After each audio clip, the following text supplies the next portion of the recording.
आपको क्या लगता है कि आर्मी में जाना लड़कों के लिए, लड़कियों के लिए, is it the same game और is it different for girls? Very different for very girls. Different. Yeah how is yeah it different? Let's talk about rural India, जहाँ पे बहुत सारा टैलेंट है. I somewhere feel that rural में शायद ज्यादा talent है when it specially comes to physical readiness. Yeah exactly. क्योंकि यहाँ पर तो हमारी आदतें बिगड़ चुकी हैं अभी. बिकॉज हर चीज इजीली Easily प्लाटर के मिल ऊपर मिल जाती है राइट. आज हमारे बच्चों को. गांव के अंदर अभाव की वजह से जब हर चीज नहीं मिलती है, उस चीज को पाने का जो जुनून है ना, और जिसको हम ग्रिट बोलते हैं, वो उन बच्चों में बहुत ज्यादा है. तो वहां आज भी इफ यू टॉक अबाउट, हर लड़की को अपॉर्चुनिटी नहीं दी जाती है. नहीं दी जाती बट है. वो चाहती हैं. एवरीबडी, क्यों भाई, सपने तो सब देख सकते हैं. आई थिंक हमारी सोसाइटी ने पिछले मतलब एक नॉर्म से बना रखे थे. लड़की को पढ़ा भी दिया तो ऐसे लगता था कि बहुत बड़ी चीज कर दी है ना. हम अलाउ कर रहे हैं, अलाउ कर रहे हैं, तो हमेशा अलाउ पे बात आ जाती है. लड़कों के हक के ऊपर बात होती है कि नहीं, इट इज गिवन.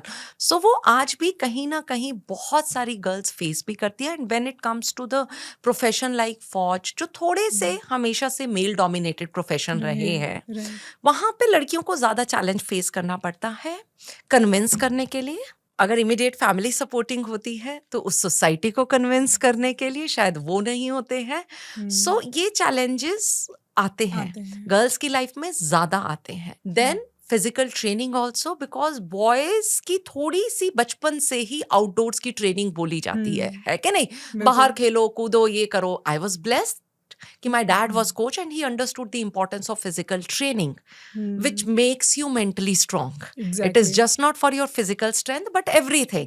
तो I was blessed कि मैं वहाँ पे मेरे को ये opportunity मिली, मैं कर पाई. बट हर लड़की blessed नहीं होती है. कितना बड़ा रोल होता है यहाँ पर पेरेंट्स का भी. आई थिंक बहुत बड़ा रोल होता है अपनी पेरेंट्स का. बेटियों के लिए उनको इस तरह की एक्टिविटीज में डालें और उनको let them test their potential. Very true. Because जब सपने होते हैं ना, तो उनको बहुत ज्यादा नाप तोल के नहीं देखा जा सकता. मैं हमेशा जब बच्चों के पास जाती हूँ, गांव में जाती हूँ, तो मैं गर्ल्स को ये कहती, बेटा सपने तो कम से कम बड़े देखो ना. ठीक है, aim for the moon. Even if you will fall amongst the star. Even in many of the good families, नहीं बेटा ये सेफ नहीं होगा, ये ऐसे नहीं होगा, आप ये कर लो, ये बेटर ऑप्शन होगी, ये बेटर. सो वो कहीं ना कहीं बायसेस आ जाते हैं. अभी रिसेंटली जो राधिका वाला केस हुआ है, I think that is so disappointing. लड़कियां डरती हैं ये सब चीजें देखकर आगे, to dream big, to go out there, to put themselves in such things. तभी हमें रोल मॉडल्स की जरूरत है. एग्जैक्टली. है ना. बिकॉज जो रोल मॉडल्स होते हैं वो एक उम्मीद दिखाते हैं, एक एग्जाम्पल सेट करते हैं. और होप बहुत जरूरी है. तभी मैं रिक्वेस्ट करती रहती हूँ ऑल दोज वुमेन, चाहे हमने थोड़ा किया है, इट्स वेरी सब्जेक्टिव. हर इंसान अपनी तरफ से कोशिश कर रहा है. मैं अपने एरिया में थोड़ी बहुत कोशिश कर रही हूँ, आप अपने एरिया से थोड़ी बहुत कोशिश कर रहे हो.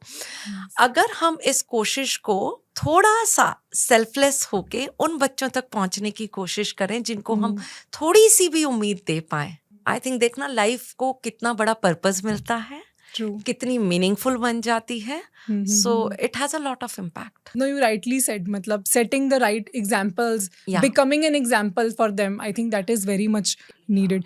ये लड़कियां खुद अपने लिए कैसे कर सकती हैं? How can they fight with their families? Because it's not easy. एक छोटी बच्ची है, वो उसके लिए उसके पापा का कमांड या उसके मम्मा ने जो बोल दिया वो उनके लिए they can't really do anything about it. So उस एज में उस इनोसेंस के साथ what can they really do? Fight करने की जरूरत ही नहीं है. क्या करने की जरूरत है? आई थिंक लड़के हम अपनी एनर्जी वेस्ट कर देते हैं. Rather than wasting your energy fighting and explaining, prepare yourself for that. जो वो बनना है उसकी तैयारी में अपनी एनर्जी लगाओ. अपनी एनर्जी वेस्ट मत करो दुनिया को समझाने में, अपने सपनों को समझाने में. मैं ये करना चाहती हूँ. मेरे पास इतने बच्चों का कॉल आता है, मैं कहती तुम अभी समझा क्यों रहे हो? उसके लिए करना क्या, एक सिंपल फॉर्म भरना है ना. You all are very smart. Exactly. Just fill that form, prepare for yourself, clear everything, take that in your hand, look into the eyes of your parents and tell, this is what I have achieved. Now tell me. I think 99% parents उस time होंगे जो साथ दे देंगे. I'm sure 1 या 2% होंगे.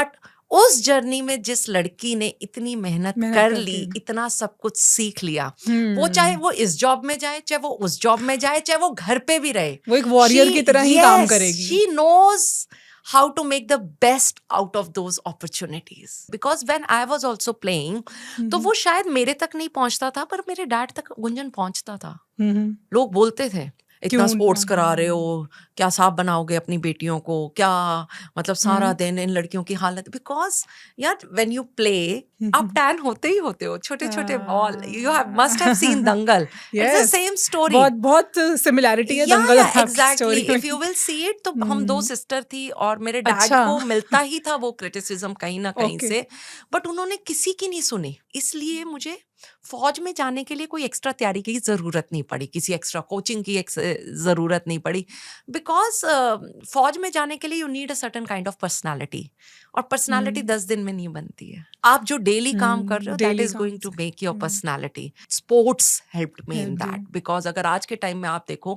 अभी तो corporate आ गया है, मैनेजमेंट चीजें आ गई हैं, तो बातें करते हैं decision making, resilience, leadership qualities, उस टाइम में नहीं थी, बट क्वालिटीज तो तब भी बिल्ड हो ही रही Qualities थी तो ना, होती हैं, वो अब- वर्ड शायद हमें नहीं right. समझ में आता था, बट जब मैं ग्राउंड पे खेलती थी, गोल Exactly. मारूं या ना मारूं, पास दूं, गोल मारूं, हाँ, विद इन वो seconds decision when you take making. Decision, Yes. Because decision लेते हो as a team.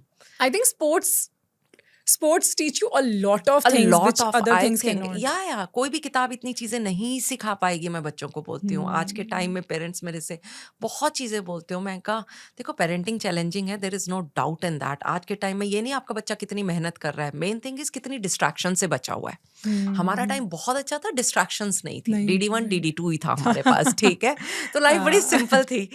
Thank you so much for watching this clip. और अगर आप ये पूरी कॉन्वर्जेशन सुनने में इंटरेस्टेड हैं तो आप हमारे दूसरे चैनल गुंजन शाउट्स पे जा सकते हैं, जिसका लिंक डिस्क्रिप्शन में है।